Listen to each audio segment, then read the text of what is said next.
Welcome everyone to my Jade guide. In this guide I will go over Jade's kit, her playstyles, Relic and Planar sets, stats, Lightcones, team comps, and lastly, Eidolons. Keep in mind that Jade is yet to be released, and therefore information is not 100% official yet. And without further ado, let's get into Jade's kit. Jade is a 5-star quantum erudition character. She scales on attack and has the ability to do follow-up attacks.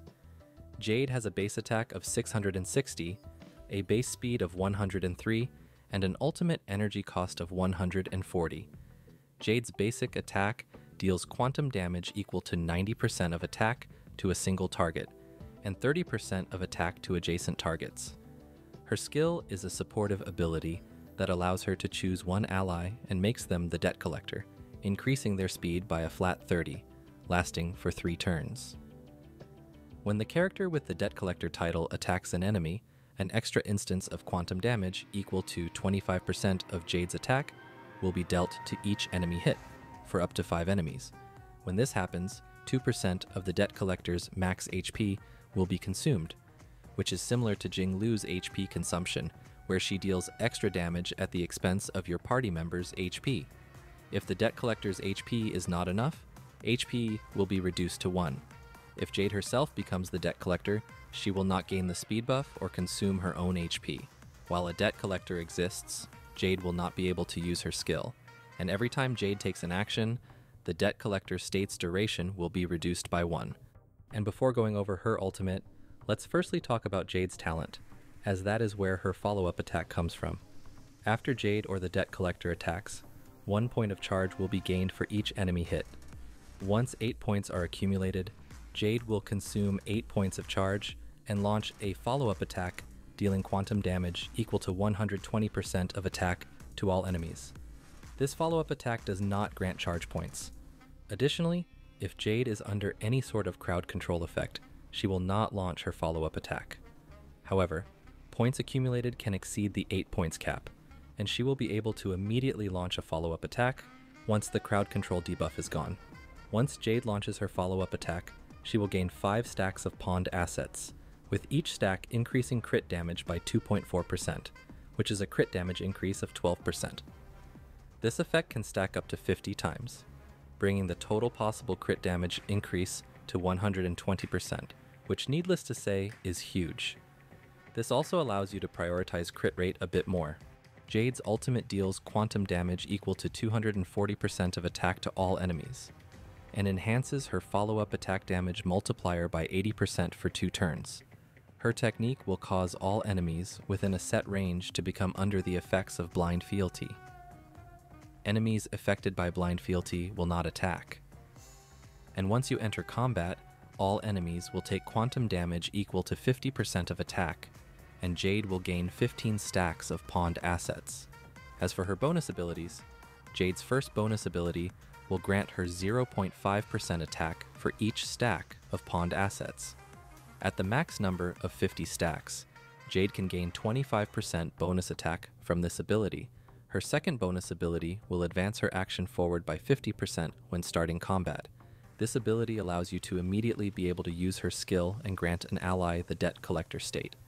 And lastly, the third bonus ability allows Jade to gain 1 stack of pawned assets when an enemy enters combat. And when the debt collector takes their turn, Jade will gain 3 stacks of pawned assets. The rest of Jade's traces will grant 22.4% quantum damage boost, 18% attack, and 10% effect resistance.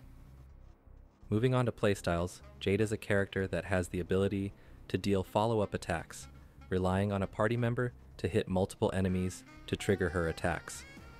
Jade can launch a follow-up attack by collecting charge points for each enemy she hits, or the debt collector does.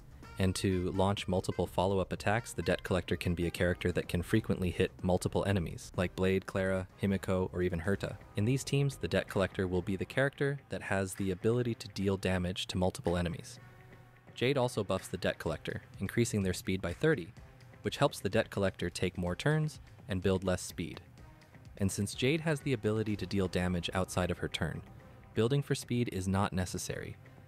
When Jade takes a turn, she will decrease the amount of turns the debt collector state lasts for, and since she also gains a 50% action advance at the beginning of combat, you can almost immediately use her skill and select a character to become the debt collector. So building speed is not necessary unless you want to play her in a hyper carry team, which you can definitely do if you want to use her in Memory of Chaos as a main DPS. Overall, Jade looks like another strong unit, especially against multiple enemies, as it allows her to trigger more follow-up attacks. This makes her a great unit for game modes like Pure Fiction. She is also a skill point positive character, as you only have to use her skill once every 3 turns to label a debt collector. When it comes to Jade's trace level priority, you would first want to level up her talent, as her follow-up attack scales on her talent, and so does the crit damage she gains from her pawned asset stacks. Then level up her ultimate and then skill. The extra speed her skill grants does not scale with skill level. It's a fixed amount. Basic attacks are not entirely necessary to level, but she will be using them often, as when a debt collector exists, Jade can't use her skill. When it comes to relic sets, with Jade being a quantum character, the Genius of Brilliant Stars set will be her best option, especially so if you're facing quantum weak enemies. If you're not facing quantum weak enemies, the Ash Blazing Grand Duke set becomes slightly better than Genius of Brilliant Stars, although do keep in mind that the Ash Blazing Grand Duke set will take some time to stack up. And if you're not playing Jade in Pure Fiction, stacking this effect might become a little bit slow. Overall, both sets are decent options. The difference in damage isn't huge, and you could choose between either set. Otherwise, you could use a 2-piece attack and 2-piece Ash Blazing Grand Duke for the follow-up damage increase. You can also use 2-piece attack and attack, but it will be slightly less damage. As for Planar Ornaments, both the Sigonia set and Inert Salsado are decent options. The Sigonia set is slightly better, but it will take some time to stack up. If you're not facing multiple enemies, the Sigonia set will not be as good. Both sets are decent options to use, however Inert Salsado is going to be more consistent. The new set, Duran Dynasty of Running Wolves, is also a viable option and not that far behind. Before going over main stats, let's firstly talk about speed. With Jade being a character that can deal damage outside of her turn, she doesn't really need speed. And her 50% action advance from her bonus abilities allows her to go early on your turn order to apply the debt collector state on an ally. However, the debt collector will need a bit of speed. For example, with Herta, where you usually build her for no speed or 134 speed, you can go 104 speed Herta if you have Jade. Jade gives a flat 30 speed to the debt collector, so having Herta, you can build her to only have 104 speed outside of combat. You can also go for a higher speed breakpoint of 160, where you need 130 speed on Herta outside of combat. The same also applies with other characters being used as the debt collector. If you're running a debt collector with a Harmony character that advances action like Bronya, the same also applies. For example, with Blade, you can build him for 105 speed outside of combat, so he always goes before a 134 speed Bronya, using Jade's speed buff. The same here also applies with other characters. If you're running a hyper carry Jade, you can go for a regular speed breakpoint of 134, but keep in mind that the debt collector speed buff does not work on Jade herself. Moving on to main stats, you will want crit rate or damage on your body piece. Keep in mind that Jade gains a lot of crit damage through her pawned assets stacks. For your boots, attack is generally better. Going for speed is not really worth it, unless you're running a hyper carry Jade. For your sphere, quantum damage boost is better than attack, since you already gain some attack from her bonus abilities, and there are many external attack buffs. And lastly, for your rope, go for attack. As for substats, you will want crit rate and damage, and then attack. When it comes to Jade's Lightcone options, she has many Lightcones to choose from, and some free options as well. Jade's signature Lightcone, yet Hope is Priceless, is going to be her best in slot. This Lightcone increases crit rate by 16%, and for every 20% crit damage that exceeds 120%, follow-up attack damage will be increased by 12%, stacking up to 4 times. And when the battle starts, or the wielding character uses their basic attack, ultimate and follow-up damage will ignore 20% of target's defense, lasting for 2 turns. Overall, This is Jade's best light cone, as it provides a lot of strong stats, but you also have many more options not that far off her signature. The 5-star light cone, Night on the Milky Way, is a close second. Keep in mind that this ranking is against multiple enemies in pure fiction. This light cone's effect stacks based on how many enemies there are and may not work as well in other game modes. The Battle Pass light cone, Today is Another Peaceful Day, is Jade's best 4-star option, and at S5 up there with other 5 stars. Genius's Repose is also close and not that far off. The new Erudition Herta Shop light cone, Eternal Calculus, is another decent option. At S5, this is Jade's best free-to-play option. The 2 other 4-star Erudition light cones obtainable from the Light Cone Manifest shop, The Seriousness of Breakfast and The Day the Cosmos Fell, are both very decent options. Overall, Jade has many light cone options, especially 4 stars and free-to-play ones. Jade has many options when it comes to teams. Most team suggestions here are with pure fiction in mind, as that is where you would most likely play Jade. However, that is not to say that you can't also run these teams in Memory of Chaos and other game modes. Forming most teams will start off with your Debt Collector, who ideally is able to hit multiple enemies, then Jade, a Harmony character, or a Nihility debuffer, and a Sustain unit. You can elect to not use a Sustain unit in pure fiction if the HP drain on the Debt Collector unit isn't causing problems. For your Debt Collector, you have multiple options to choose from. You can go with Blade and use Bronya as your Harmony unit, or go with another Erudition character like Himiko or Herta.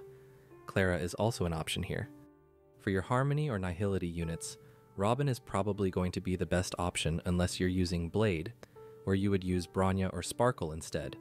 Robin is a great Harmony unit for follow-up teams, as she increases attack, crit damage, and damage dealt for all units. While Robin is better suited for follow-up teams, Ruan-Mei is also an option. Asta is also decent if you don't have either units, as she increases attack and speed. Pila can also be used for the defense reduction. As for your Sustain unit, Aventurine will be very strong if you're running Robin as your Harmony character for the extra follow-ups. Otherwise, you can use Huo, Fu Xuan, or any other Sustain. You can also form a team that focuses more on your Jade's damage. Alongside Jade, you can use a Harmony unit like Ting Yun for the bonus energy, enabling Jade to use her ultimate more often, and a fast Nihility debuffer like Pila, or a second Harmony. In this team, Pila is going to be the Debt Collector, as she's often built for speed. Making Jade the Debt Collector is not efficient, as you lose out on the speed buffs, and you get 1 less character generating charge points for Jade. Making teams with Topaz is also an option, where you would use Jade alongside a second Erudition like Himiko or Herta, or with a Harmony unit like Robin, and a Sustain like Aventurine for extra follow-ups. In this team, Topaz will be the Debt Collector. Using Jade with Dr. Ratio is not the best option for both characters' damage, as Jade does not provide debuffs for Dr. Ratio, but you could still play a similar team with Dr. Ratio instead of Topaz, and again, it's not going to be the most optimal setup for both characters. And lastly, Eidolons. Jade's E1 increases her follow-up attack damage by 32%, and when the Debt Collector hits 2 or 1 enemies, Jade will gain 1 or 2 extra points of charge respectively. This is a decent first Eidolon and a nice damage increase. E2 increases crit rate by 18% when there are 15 stacks of pawned assets, which you can instantly gain by using Jade's technique. E3 increases skill and talent level by 2. E4 activates after using Jade's ultimate, allowing her attacks to ignore 12% of enemy target's defense, lasting for 3 turns. E5 increases ultimate level by 2 and basic attack level by 1. And lastly, E6, which activates while a Debt Collector character is on field, increasing Jade's quantum resistance penetration by 20%, and Jade herself becomes a Debt Collector. Jade becoming the Debt Collector doesn't give her the speed buff, but it allows her to also trigger the extra instance of quantum damage from her skill. Overall, Jade has some very strong Eidolons, especially E1 and E6. The rest of her Eidolons are not as remarkable, but still increase damage, and that's honestly a good thing, as we've had many characters now with huge damage gains from E2. And that's all from this guide. Thank you for making it till the end, and thank you for watching.